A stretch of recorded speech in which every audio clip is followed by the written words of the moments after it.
to my channel. Today you're going to be watching my Foundation 101 video, and I'm going to be telling you my tips, tricks, and things like that on how to pick out the right foundation for you. I have actually so much written down here that I'm going to be sharing with you guys, so without further ado, let's jump in. So the first thing I'm going to be starting out with is the end-all be-all with anything I say or anything I talk about in my videos. What works for someone on YouTube or a blog or on Instagram or something, or even your friend, may not necessarily work on you because everyone has different skin. I've said this before and I feel like I'm saying it. I definitely am saying it again. What works for you is not going to be essentially what works for somebody else, and vice versa. That even branches out into your skin type and even your lifestyle. Like, do you like something that you can just easily put on in the morning, or do you like the extra steps in the morning with really buffing things out? So with lifestyle, it's all about what formula you're looking for. Are you looking for a pressed powder, a loose powder, a stick foundation, where like the Bobbi Brown stick foundation where you can kind of just apply on and then just buff it after, or a liquid foundation or something really runny, things like that? Is it water based? Is it oil based? It's all about what you like. Personally, I don't have a favorite. I kind of like them all. I do like the extra steps in the morning. I do like buffing in my foundation with either a beauty blender or a tools, which I'll actually get into later on in the video. But yeah, liquid is my personal favorite. It may not be for you if you like something to just pop on in the morning and just head out the door, but I like the extra steps in the morning. That's just me. So another thing to consider is your skin type. Do you have oily skin, dry skin, combination skin, normal skin, so on and so forth?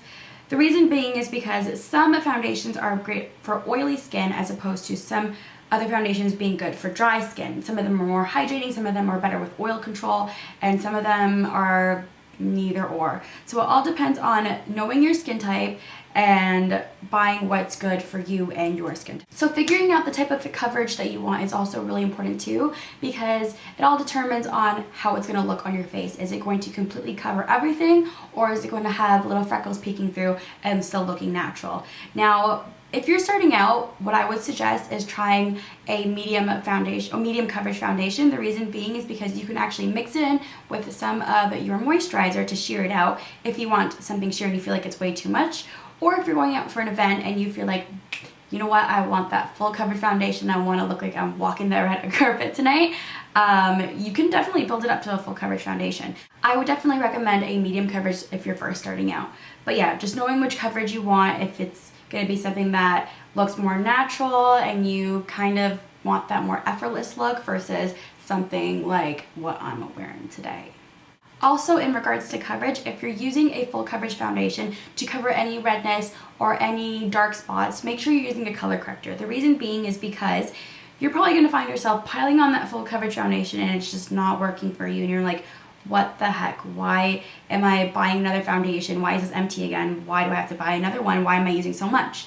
The reason being is because you're not using a color corrector. Now, a color corrector is so important. Guys, walk into a Sephora or any cosmetic store and they will tell you and educate you happily about color correcting. It's so important. For example, if you are trying to cover up redness with a full coverage foundation, it's not going to work, and the color correcting tool you would use based on the severity of the redness is either something that's more green or yellow. The reason being is because when they encounter each other, they're going to completely cancel out the redness and neutralize everything. So you won't find yourself having to pile on the foundation. The redness is going to be gone before you even put on foundation. So that's an added bonus, and you can definitely get away with using something with a lot less coverage and more suitable for your skin, as opposed to putting on that foundation that's just not going to work for you. So considering the finish of the foundation is also really important too. I find that more dewier foundations and more luminous foundations are definitely a trend nowadays, like on social media from what I'm seeing. And a lot of people are coming in and they want to look dewy and they want to look fresh-faced and glowy, especially for the summertime. But unfortunately, there are those people with oily skin that are kind of steering away from that, and they're like, wow, like I want to look dewy, but like I have these natural oils and I don't know what to do. So the answer to that, I would say, is definitely using the right primer for your skin. You can definitely use whatever foundation you want as long as you have the right primer that's going to really help control the oil and not make you look like a disco ball at the end of the day. Also, if you have dry skin like myself nowadays, I don't know why my skin has been just going up and down and it's crazy, I don't know. But the Becca, actually I have it right here.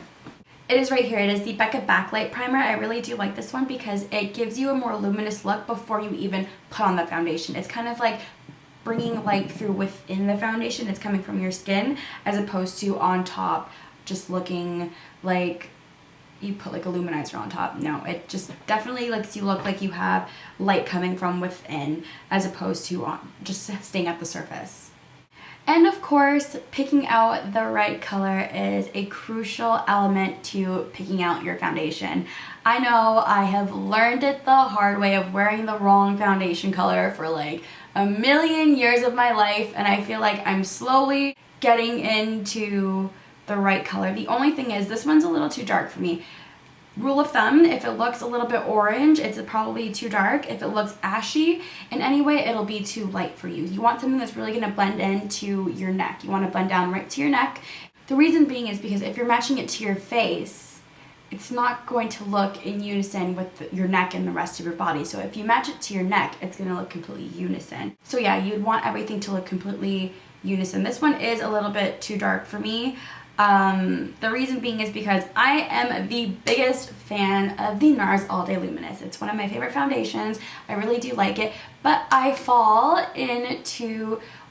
between two colors. It's Stromboli and Syracuse, but I'm a little bit closer to Syracuse, and I know during the summertime I'm definitely going to fall perfectly into Syracuse, but right now that it's winter here in Canada or transitioning into spring, I'm a little bit, my body's a little bit paler, I want to say.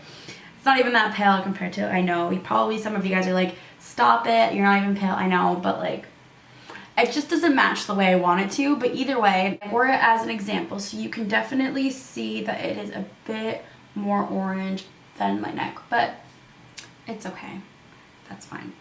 Moving on to the tools, guys. Tools are so important when it comes to your foundation because it's gonna either make or break your foundation. Are you using the right tools that will give you the best performance and potential and everything that your foundation has to offer, or are you using something that's just not cutting it?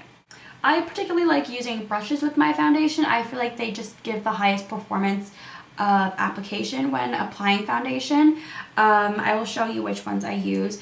My number one, actually, I don't have it here today. I think my sister took it for some reason. I don't know what it is.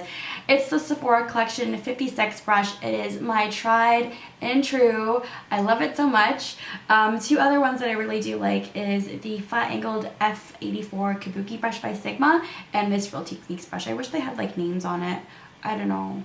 They're both dirty, but I still do love both. And also the 47 by Sephora Collection is also really good as well. I really do like that one. In regards to the Beauty Blender, I really do like it. The only thing is that when it's damp, it will shear out your foundation a little bit, but I like being a rebel and using it dry.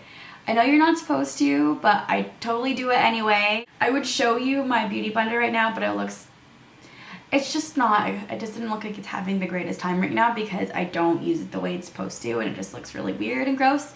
But yeah, I love my Beauty Blender and I like using brushes as well. So yeah, you could definitely go either way. So those are my tips and tricks on how to find the right foundation for you. If you guys have any questions, feel free to comment them down below. I will do my best to reply to all of you. And yeah, I hope you guys enjoyed this video. Thank you so much for watching, and I'll see you in my next one. Bye! Hi guys, welcome back to my channel. It's been a minute since I made a video. A lot has been going on the past couple of weeks. I can't really share because they are a little bit personal, but good things for sure.